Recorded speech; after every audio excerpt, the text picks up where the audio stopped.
सिंध में corona virus की पखेड़ में वाध खां पोइ पाबंदियुनि ते सख़्तीअ सां अमल जी हिदायत कई वई आहे। कराची में ट्यूशन सेंटर बंद करण ऐं गैर ज़रूरी घरनि मां ॿाहिरि निकरण ते पाबंदी लॻाइण जो फ़ैसिलो कयो वियो। वॾे वज़ीर मुराद अली शाह चयो आहे त जेकॾहिं कोरोना सूरतहाल बहितर न थी त सख़्त क़दम खणंदासीं।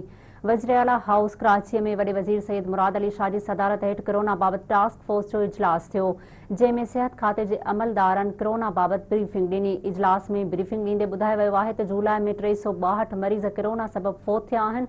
कराची में केसनि जी शरह 20% खां वधी वई आहे। हैदराबाद में बि केसनि जी शरह 10% ताईं पहुची वई। इजलास में आईजी सिंध ऐं कमिश्नर कराची खे हिदायत कई वई आहे त कराची में शाम 6 वॻे खां पोइ मुकमल पाबंदी लॻाई वञे। बाज़ारूं, शॉपिंग मॉल ऐं कारोबारी मर्कज़ बंदि न कंदड़ ख़िलाफ़ सख़्त कार्रवाई कई वेंदी। इजलास में सियासी पार्टियुनि ऐं स्टेक होल्डरनि सां ॻाल्हाइण लाइ 3 रुकनी कमेटी क़ाइमु कई वई, जंहिं में सूबाई वज़ीर नासिर हुसैन शाह, मुर्तज़ा वहाब ऐं अवेद शाह खे शामिल कयो वियो। इजलास में ॻाल्हाईंदे वॾे वज़ीर चयो आहे त कराची में शाम 6 वॻे खां पोइ शहरी गैर ज़रूरी घरनि खां ॿाहिरि न निकिरनि। आईजी सिंध गैर ज़रूरी घरनि खां ॿाहिरि निकिरंदड़नि जे ख़िलाफ़ सख़्त क़दम खणे। वॾे वज़ीर चयो आहे त मूंखे ख़बर पई आहे त ट्यूशन सेंटर हली रहिया आहिनि, उन्हनि खे फौरी तौर बंदि कयो वञे। मुराद अली शाह वधीक चयो आहे त कोरोना केसनि में वाध सख़्त परेशानीअ जी ॻाल्हि आहे। कोरोना जी सूरतहाल ते सियासत न थियणु घुरिजे।